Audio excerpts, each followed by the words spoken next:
Bulldozer action पर बहस तेज। योगी सरकार का तगड़ा एक्शन। नमस्कार, कैपिटल टीवी उत्तर प्रदेश देख रहे हैं। मैं हूं आपके साथ शिवानी रतूड़ी। उत्तर प्रदेश में बीते कुछ सालों में सरकारी जमीन, ग्राम समाज, तालाब, सड़क, नहर और अन्य सार्वजनिक जमीनों पर बने अवैध निर्माणों के खिलाफ बड़े पैमाने पर अभियान चलाए गए हैं। कई जगहों पर प्रशासन ने बुलडोजर चलाकर कब्जे हटाए। ऐसे में सबसे बड़ा सवाल ये है कि अगर किसी व्यक्ति का घर सरकारी जमीन पर बना है तो उसका क्या होगा? क्या प्रशासन कभी भी घर गिरा सकता है?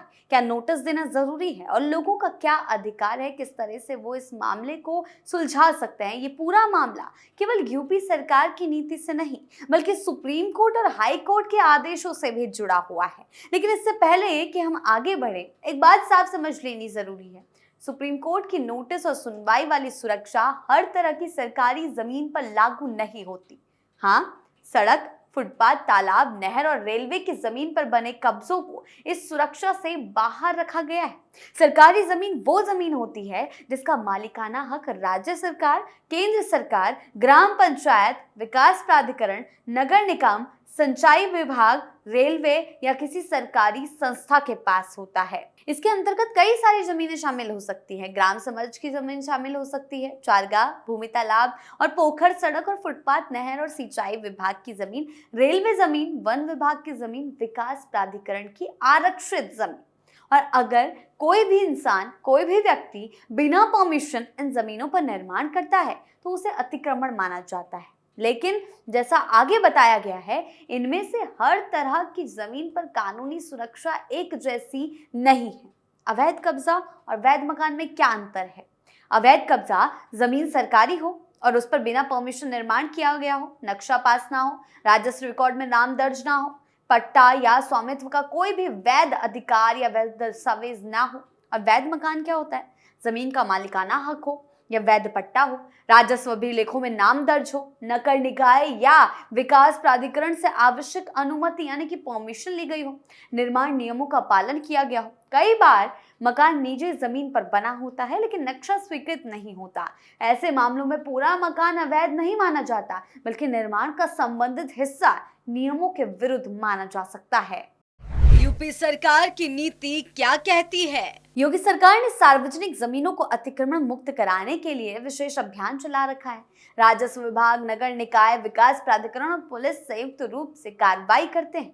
सरकार का तर्क है कि तालाब, सड़क, नहर, चारगाह, ग्राम समाज की जमीन पर अवैध कब्जे हटाना जरूरी है ताकि सार्वजनिक संपत्ति बचाई जा सके।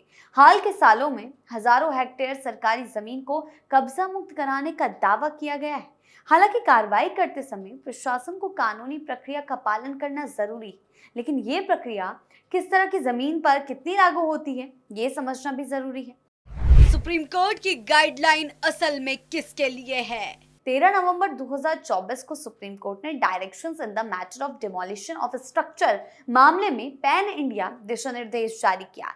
ये फैसला मूल रूप से उन मामलों को रोकने के लिए आया था जहां किसी व्यक्ति का घर सिर्फ इसीलिए गिराया दिया जाता था क्योंकि वो किसी अपराध में या आरोपी था या दोषी था। इसे बुलडोजर जस्टिस या दंडात्मक तोड़फोड़ कहा गया। कोर्ट ने कहा कि यह तरीका कानून के शासन और सत्ता के पृथक्करण के सिद्धांत के खिलाफ है क्योंकि किसी के दोषी होने का फैसला सिर्फ अदालत कर सकती है, प्रशासन नहीं। अब ऐसे मामलों में आगे क्या हुआ? नोटिस देना जरूरी हो गया। कार्रवाई से पहले संबंधित व्यक्ति को कारण बताओ नोटिस देना होगा जिसमें साफ हो कि निर्माण अवैध क्यों माना जा रहा है। न्यूनतम यानी कि ज्यादा से ज्यादा 15 दिन का समय। नोटिस स्थानीय नगर पालिका कानून में तय समय पर या नोटिस मिलने की तारीख से 15 दिन में जो भी बाद में हो वापसी योग्य होना चाहिए। सुनवाई का अधिकार। प्रशासन को संबंधित व्यक्ति की व्यक्तिगत सुनवाई करनी होगी जिसका रिकॉर्ड रखा जाएगा। वहीं आदेश लिखित होना चाहिए। तोड़फोड़ का आदेश लिखित और कारणों सहित होना चाहिए ताकि उसे अदालत में चुनौती दी जा सके। Video recording. कार्रवाई की वीडियोग्राफी जरूरी है। रिकॉर्ड सुरक्षित रखा जाना और जिला अधिकारी को रिपोर्ट किया जाना जरूरी हो चुका है। सार्वजनिक जमीन पर ये सुरक्षाएं लागू नहीं होती। सुप्रीम कोर्ट ने अपने फैसले में साफ शब्दों में एक अपवाद रखा है।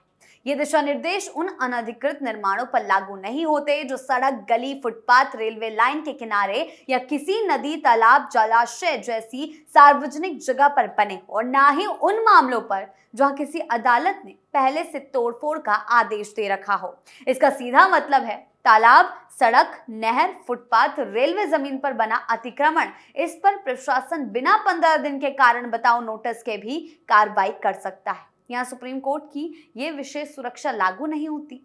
ग्राम समाज या आवश्यक प्रयोजन की सरकारी जमीन पर बने घर, खासकर जहां कार्रवाई किसी आरोपी दोषी को दंडित करने के इरादे से हो रही है, यहाँ नोटिस, सुनवाई और लिखित आदेश की प्रक्रिया अनिवार्य मानी जाएगी, जरूरी मानी जाएगी। यानी सिर्फ जमीन सरकारी है कह देने भर से ये तय नहीं होगा कि किसी का घर को कितनी कानूनी सुरक्षा मिलेगी। जमीन की प्रकृति, सड़क, तालाब, सार्वजनिक जमीन की जमीन बनाम सामान्य ग्राम समाज आवासीय जमीन और कार्रवाई का मकसद सामान्य अतिक्रमण हटाना बनाम किसी को दंडित करना दोनों मायने रखता है। क्या प्रशासन बिना नोटिस घर गिरा सकता है? ये पूरी तरह से जमीन की प्रकृति पर निर्भर करता है। अगर मामला सड़क, तालाब, नहर, फुटपाथ या रेलवे जमीन जैसे सार्वजनिक जगह का है तो प्रशासन स्थानीय कानूनों के तहत सामान्य प्रक्रिया अपनाकर अपनी कार्रवाई कर सकता है, फिर चाहे उसे बुलडोजर चलाना हो या फिर तोड़फोड़ करनी हो। सुप्रीम कोर्ट की 15 दिन वाली विशेष सुरक्षा यहाँ लागू नहीं मानी जाएगी। अगर मामला आवासीय सरकारी ग्राम समाज की जमीन का है, जिनके एग्जाम्पल हमने आपको दिए, खासकर जहां कार्रवाई किसी को दंडित करने की तरह दिख रही हो, तो सुप्रीम कोर्ट ने कहा कि निर्धारित प्रक्रिया, नोटिस, सुनवाई, लिखित आदेश का पालन किए बिना संपत्ति नहीं गिरा जा सकती। अगर घर सरकारी जमीन पर है तो क्या बच सकता है, ये एक बड़ा सवाल उठ रहा है। ये पूरी तरह मामले की प्रकृति पर निर्भर करता है। अगर जमीन सार्वजनिक उपयोग की है, सड़क है, तालाब है, कब्जा साबित हो जाता है तो प्रशासन बिना विस्तृत नोटिस, सुनवाई प्रक्रिया के भी निर्माण हटा सकता है। वहीं अगर जमीन आवासीय प्रकृति की है, ग्राम समाज की है, तो कब्जा साबित होने पर भी नोटिस और सुनवाई की प्रक्रिया पूरी करनी होगी, तभी जाकर कुछ फैसला कर सकता है प्रशासन। सुप्रीम कोर्ट ने कहा, सार्वजनिक जमीन पर अतिक्रमण हटाने पर पूर्ण रोक नहीं है, लेकिन जहां प्रक्रिया लागू होती है वहां उसका पालन जरूरी है। यानी अदालत ने अवैध कब्जों को संरक्षण नहीं दिया, बल्कि तय किया कि प्रक्रिया कहां लागू होगी और कहां नहीं।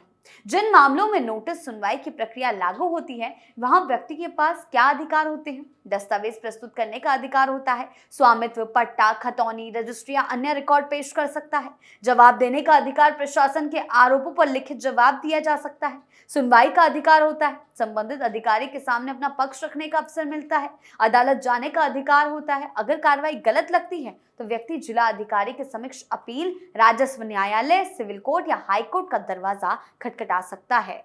अगर किसी वैध निर्माण को गलत तरीके से या प्रक्रिया का पालन किए बिना गिरा दिया जाता है तो अदालत मुआवजा देने और जिम्मेदार अधिकारियों पर व्यक्तिगत जिम्मेदारी तय करने के निर्देश दे सकती है। इलाहाबाद हाईकोर्ट ने क्या कहा? इस मामले में इलाहाबाद हाईकोर्ट ने क्या कहा है? एक फैसले में इलाहाबाद हाईकोर्ट ने कहा, बुलडोजर जस्टिस कानून के शासन के अनुरूप नहीं है और किसी भी कार्रवाई में वैधानिक प्रक्रिया का पालन बहुत जरूरी है। अदालत ने यह भी कहा कि राज्य की शक्ति का इस्तेमाल बदले की भावना से नहीं किया जा सकता। हाल में क्या फैसला आया? 16 जुलाई 2026 को सुप्रीम कोर्ट ने नवंबर 2024 के फैसले के कथित उल्लंघन से जुड़ी अवमानना याचिकाओं को सीधे सुनने से इनकार कर दिया और इन्हें संबंधित हाईकोर्ट को भेज दिया गया। मुख्य न्यायाधीश सूर्यकांत की अध्यक्षता वाली पीठ ने कहा कि हर मामले में तथ्यात्मक विवाद अलग अलग होते हैं, इसीलिए शीर्ष अदालत हर मामले पर तथ्यों के आधार पर फैसला नहीं दे सकती। कोर्ट ने यह भी दोहराया, नवंबर 2024 का फैसला अवैध निर्माणों को पूर्ण संरक्षण देने के लिए नहीं था। उत्तर प्रदेश में कथित अवैध निर्माणों और आपराधिक मामलों से जुड़े आरोपियों की संपत्तियों पर होने वाली बुलडोजर कार्रवाई को लेकर इलाहाबाद हाईकोर्ट के डिवीजन बेंच एकमत नहीं हो पा रही है।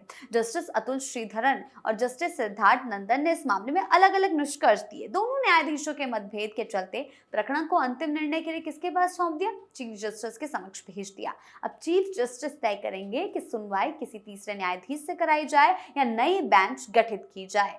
कुल मिलाकर उत्तर प्रदेश में सरकारी जमीन पर बने निर्माणों के खिलाफ कार्रवाई का सवाल केवल ये देखकर तय नहीं होता जमीन सरकारी है या नहीं, ये भी उतना ही जरूरी है कि वो किस प्रकार की जमीन है, कार्रवाई किस उद्देश्य से की जा रही है और क्या प्रशासन ने कानून का दायरा निर्धारित प्रक्रिया का पालन किया है। सुप्रीम कोर्ट ने साफ कहा कि अवैध अतिक्रमण को संरक्षण नहीं दिया जा सकता, लेकिन जहां कानूनी प्रक्रिया लागू होती है वहां नोटिस, सुनवाई और आदेश, लिखित आदेश जैसे प्राकृतिक न्याय के सिद्धांतों का पालन जरूरी है। वहीं सड़क, तालाब, नहर, फुटपाथ और रेलवे जमीनों जैसी सार्वजनिक इस्तेमाल की जमीनों पर बने अतिक्रमणों के मामले में अलग कानूनी दायरे आते हैं। हाल के सुप्रीम कोर्ट और इलाहाबाद हाई कोर्ट के घटनाक्रम ये भी दिखाते हैं कि बुलडोजर कार्रवाई से जुड़े कानूनी मानकों पर न्यायपालिका लगातार निगरानी बनाए हुए है। ऐसे में मामले का फैसला उसके तथ्यों, भूमि की प्रकृति और लागू कानूनों के आधार पर ही होगा, ना कि किसी एक सामान्य नियम के आधार पर। यानी कि बुलडोजर कार्रवाई को लेकर जगह जगह तरह तरह की प्रतिक्रियाएं सामने आ रही है। आपकी इसको लेकर क्या राय है, हमें कमेंट सेक्शन में जरूर बताएं। धन्यवाद।